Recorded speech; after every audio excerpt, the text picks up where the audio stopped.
ওসমান হাদির স্টাইলে আবারও দেশে এক চাঞ্চল্যকর হত্যাকাণ্ড সংঘটিত হল।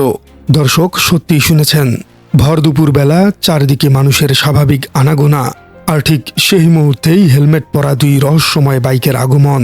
এরপর পরই চোখের পলকে সবকিছুই শেষ, যেন হলিউড বা বলিউডের কোনো অ্যাকশন থ্রিলার।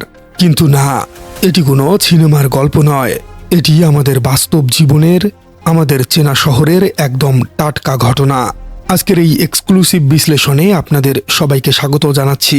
আপনারা যারা নিয়মিত খবর রাখেন তারা নিশ্চয়ই জানেন ওসমান হাদির সেই বিখ্যাত কিংবা কুখ্যাত ঘটনার কথা, কিভাবে তাকে টার্গেট করা হয়েছিল। ঠিক একইভাবে বৃহস্পতিবার বেলা ৩টার দিকে খুলনার অফিলগেট এলাকায় এক পেট্রোল পাম্প সংলগ্ন গ্যারেজের সামনে ঘটে গেল সেই একই স্টাইলের এক অভাবনীয় ঘটনা। শিকার হলেন শেখ সোহেল নামের ৪৮ বছর বয়সী এক ব্যবসায়ী। আমরা যদি টাইমলাইনের দিকে একটু তাকাই তাহলে পুরো বিষয়টা আবারও পরিষ্কার হবে। দুপুর ২:৩০ শেখ সোহেল তার ব্যক্তিগত মোটরসাইকেল মেরামতের জন্য অফিলগেট এলাকায় ওই গ্যারেজেই যান।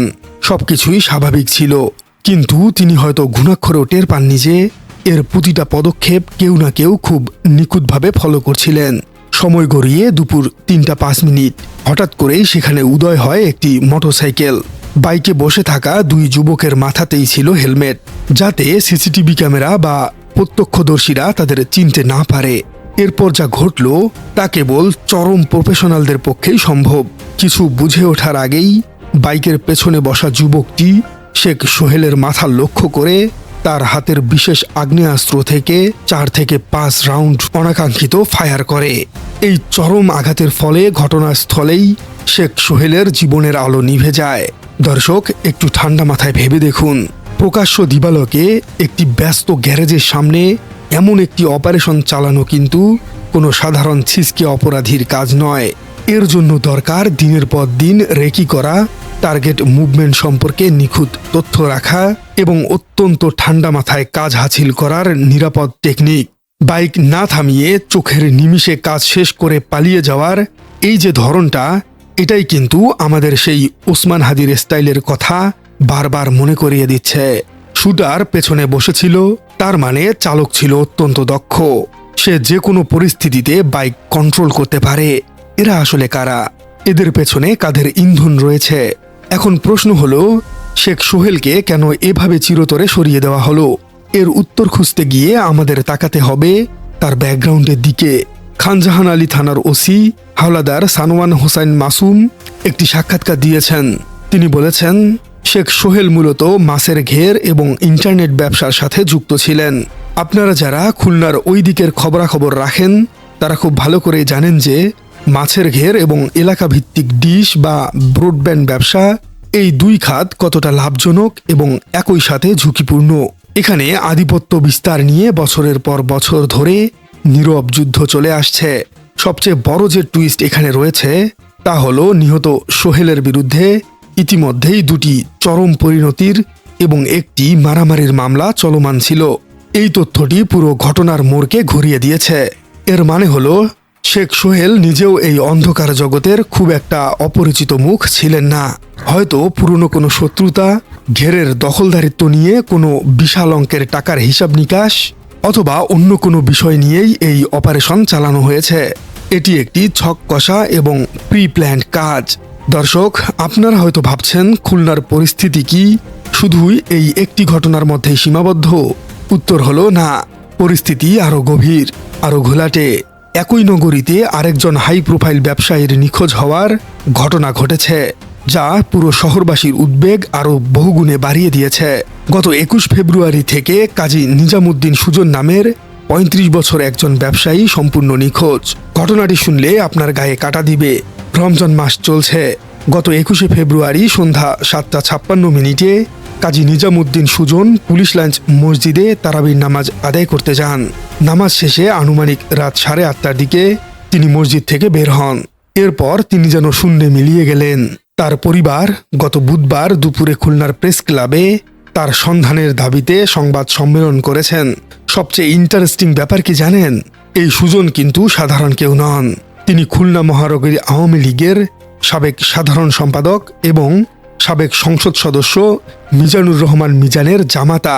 চিন্তা করতে পারেন, একজন সাবেক এমপির জামাতাকে এভাবে গায়েব করে দেয়া হলো। একদিকে মাছের ঘের ব্যবসায়ীকে প্রকাশ্যে সরিয়ে দেওয়া, আর অন্যদিকে রাজনৈতিকভাবে প্রভাবশালী পরিবারের সদস্যদের অন্তর্ধান। এই দুই ঘটনার মধ্যে কি কোনো অদৃশ্য সুতোর টান রয়েছে? খুলনার আন্ডারওয়ার্ল্ড কি নতুন করে জেগে উঠেছে? দর্শক, এই রোমাঞ্চকর বিশ্লেষণের পর্ব এখানেই শেষ হচ্ছে না। গল্পের ক্লাইম্যাক্স এবং সিআইডির পরবর্তী পদক্ষেপ নিয়ে চলুন আলোচনা করা যাক। খুলনার ভৌগোলিক অবস্থান এবং অর্থনীতির দিকে তাকালে দুটি জিনিস খুব চোখে পড়ার মতো। বিশাল বিশাল মাছের ঘের এবং আধুনিক যুগের কেবল বা ব্রডব্যান্ড ইন্টারনেট ব্যবসা, এই দুটি খাতেই কোটি কোটি টাকার লেনদেন হয়। আর যেখানে টাকার পাহাড়, সেখানেই আধিপত্য বিস্তারের এক নীরব যুদ্ধ চলতেই থাকে। নিহত শেখ সোহেলের বিরুদ্ধে আগের মামলাগুলো প্রমাণ করে যে তিনি এই ময়দানে নতুন কোনো সাধারণ খেলোয়াড় ছিলেন না। যখন কোনো এলাকায় এমন প্রভাবশালী কাউকে চিরতরে সরিয়ে দেওয়া হয়, তখন বুঝতে হবে তার পেছনে মূলত পাওয়ার ভ্যাকুয়াম বা ক্ষমতার শূন্য স্থান তৈরির একটি ছক কাজ করে। কেউ একজন বা কোনো একটি নতুন গ্রুপ চাচ্ছে সেই সিংহাসন দখল করতে। আর এই কাজটা এত নিখুঁতভাবে ওসমান হাদি স্টাইলে করা হয়েছে যে যেন শুধু একজনকেই সরানো নয়, বরং পুরো এলাকার অন্যান্য প্রতিদ্বন্দ্বীদের কাছে একটি শক্ত বার্তা বা ওয়ার্নিং মেসেজ পৌঁছে দেওয়া যায়। মেসেজটা পরিষ্কার, আমরা দিনের আলোতেও চরম আঘাত হানতে পারি, আমাদের কাছে কেউ নিরাপদ নয়। এবার আসা যাক দ্বিতীয় ঘটনাটির দিকে, কাজী নিজামুদ্দিন সুজনের অন্তর্ধান। একটু খেয়াল করুন, জায়গাটা কিন্তু কোনো সাধারণ গলি নয়, এটি পুলিশ লাইন মসজিদ এলাকা। স্বভাবতই এই এলাকাটি সাধারণ যে কোনো এলাকার চেয়ে বেশি সুরক্ষিত হওয়ার কথা। সেখানে থেকে তারাবির নামাজের পর একজন হাই প্রোফাইল মানুষের কোনো চিহ্ন না রেখেই গায়েব করে দেওয়ার ঘটনা সবাইকে বিস্মিত করেছে। এখানে দুটি সম্ভাবনা কাজ করতে পারে। প্রথমত, নিখোঁজ সুজনকে হয়তো আগে থেকেই কেউ ফলো করছিল এবং তিনি মসজিদ থেকে বের হবার পর খুব পরিচিত কেউ তাকে ডেকে নিয়ে গেছে, যার কারণে কোনো হইচই হয়নি। দ্বিতীয়ত, এটি অত্যন্ত সুপরিকল্পিত এবং প্রভাবশালী কোনো চক্রের কাজ, যারা সিসিটিভি এবং প্রযুক্তির নজরদারি এড়াতে বিশেষভাবে পারদর্শী। যেহেতু তিনি একজন সাবেক এমপির জামাতা, তাই এর পেছনে কোনো রাজনৈতিক সমীকরণ, পুরনো কোনো ব্যবসায়িক দ্বন্দ্ব নাকি অন্য কোনো ব্যক্তিগত আক্রোশ লুকিয়ে আছে, সেটি নিয়ে এখন জোর গুঞ্জন চলছে। ওসি হাওলাদার সানোয়ার হোসাইন মাসুম জানিয়েছেন, পুলিশ এবং সিআইডি এই ঘটনার রহস্য উদ্ঘাটনে মাঠে নেমেছে, কিন্তু তাদের সামনে চ্যালেঞ্জটা আসলে কত বড়। অপরাধীরা হেলমেট পরে থাকায় সিসিটিভি ফুটেজ থেকে সরাসরি চেহারা শনাক্ত করা প্রায় অসম্ভব। এই ধরনের প্রফেশনাল হিট বা অপারেশনের অংশ নেওয়া ব্যক্তিরা সাধারণত নিজের নামে থাকা কোনো মোবাইল ফোন ব্যবহার করেন না, তাই কল লিস্ট বা টাওয়ার ড্যাম্পিং করে তাদের ধরা বেশ কঠিন। অনেক সময় দেখা যায় যারা এই আঘাতটি হেনেছে তারা হয়তো ভাড়ায় খাটা অন্য কোনো জেলার মানুষ। কাজ শেষ করে তারা মুহূর্তের মধ্যেই এলাকা ছেড়ে পালিয়েছে। তবে আসার কথা হলো, অপরাধী যতই নিখুঁত হন না কেন, কোনো না কোনো সূত্র তারা ফেলে যায়। হয়তো মোটরসাইকেলের নাম্বার প্লেট ভুয়া হতে পারে, কিন্তু বাইকের মডেল, তাদের পালানোর রুট কিংবা ওই নির্দিষ্ট সময়ে সন্দেহভাজন কোনো কার্যকলাপ পুলিশের চোখ এড়াতে পারবে না। প্রশাসন তাদের কাজ করছে। অতীতেও দেখা গেছে, যত জটিল বা আন্ডারওয়ার্ল্ডের ঘটনাই হোক না কেন, আইনশৃঙ্খলা রক্ষাকারী বাহিনী শেষ পর্যন্ত মূল হোতাদের খুঁজে বের করার চেষ্টা করেছে অন্তত। তবে এই মুহূর্তে সবচেয়ে বেশি প্রয়োজন হলো জনসচেতনতা, বিশেষ করে যারা ব্যবসায়িক বা রাজনৈতিকভাবে সংবেদনশীল অবস্থানে আছেন, তাদের নিজেদের মুভমেন্ট সম্পর্কে আরও সতর্ক হওয়া জরুরি। প্রিয় দর্শক, আপনার কি মনে হয় এই ধরনের হেলমেট পরা অপরাধীদের শনাক্ত করতে বর্তমান পুলিশ এবং সিআইডির কি ধরনের অত্যাধুনিক প্রযুক্তি ব্যবহার করা উচিত? আসলেই কি পুলিশ তাদেরকে ধরতে পারবে, নাকি ওসমান হাদির ঘটনার মতোই পুরো ঘটনাটি ধামাচাপা পড়ে যাবে? কমেন্টে জানিয়ে দিন আপনার মূল্যবান মতামত। আর আপনার রাজনীতি চ্যানেলে নতুন হয়ে থাকলে চ্যানেলটি সাবস্ক্রাইব করার অনুরোধ থাকলো। দেখা হচ্ছে পরবর্তী কোনো ভিডিওতে।